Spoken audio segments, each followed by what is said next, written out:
kembali lagi dengan kami, Dilan Azitha. Pada kesempatan kali ini kami akan mereview buku yang berjudul Tuhan Izinkan Aku Menjadi Pelacur, karyanya Muhyiddin M. Dahlan. Nah, judul ini sangat kontroversial. Bagaimana ia meminta izin kepada Tuhan untuk menjadi sosok yang pendosa atau sosok pelacur, yang dimana ada cerita menarik di dalam buku ini. Buku ini ditokoi oleh seorang wanita santri bernama Kirain. Dia seorang santri yang taat, yang senantiasa menutup auratnya.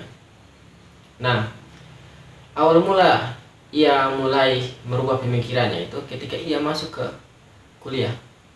Di sana ia senantiasa sekali berdiskusi, sampai ia pun bertemu dengan seorang pria yang mengajaknya untuk masuk ke organisasinya. Organisasi itu memiliki cita-cita untuk mewujudkan negara Islam. Tetapi syarat dan ketentuannya, Kirain ini harus menyembunyikan identitasnya sebagai kader, yang dimana sekretariatnya itu senantiasa sekali berpindah-pindah. Nah, jadi ketika Kirain ini sangat fokus terkait dengan organisasinya, ia mulai merasa jenuh. Bagaimana tidak?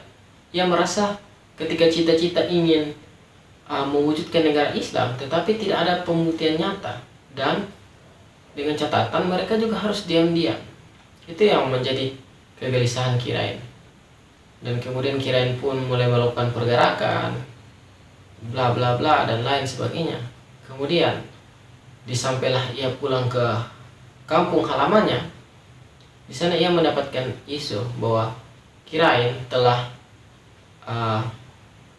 masuk ke organisasi yang sesat, organisasi yang ditolak pemerintah, yang kemudian pada waktu itu dilaporkan ke pihak berwenang, dan Kirain itu diincar oleh para polisi, dan bahkan sampai keluarganya pun terhina di sana. Kirain pun merasa sangat tertekan. Bagaimana tidak? Ia berpikiran seperti ini. Yang saya perjuangkan adalah untuk Tuhan. Tetapi kenapa ketika saya berjuang untuk Tuhan adalah hasil yang saya dapat? Pemikiran-pemikiran tersebut selalu melucuti pemikiran Kirain. Alhasil Kirain mulai masuk ke dunia yang bebas. Ia mulai membuka kerudungnya, menjadi sebagai anak-anak yang bilang di istilahnya jauh dari Islam. Kemudian dari hal sakit hati karena dia berpikir Tuhan tidak menolongnya, padahal dia bertujuan baik untuk Tuhan. Dari situ ia mulai membangun pemikiran lagi, kalau Tuhan itu tidak membantu saya, maka saya akan mendosai, membuat para pengikut-pengikut Tuhan ini menjadi pendosa. Oleh karena itu ia menjual tubuhnya kepada sang ahli-ahli agama, seperti mahasiswa-mahasiswa yang paham terkait dengan pemahaman Islam. Ia sangat kecewa. Semua laki-laki pun sama, jago berdialektika, jago berargumen, paham terkait dengan Islam. Tetapi ketika digoda oleh Kirain dengan tubuhnya, mereka berkhianat kepada Tuhan.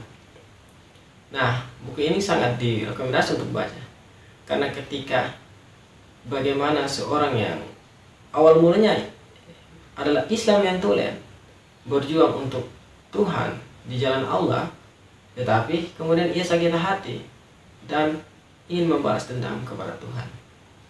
Nah, mudah-mudahan teman-teman menikmati novel ini, karena jangan hanya karena judulnya teman-teman menolak untuk baca, karena buku ini memiliki pemikiran-pemikiran yang sebenarnya banyak masyarakat yang ini menganut pemikiran seperti Kirain tersebut. Oleh karena itu, sekian dari kami. Jangan lupa subscribe, like, comment, and share. Bye bye.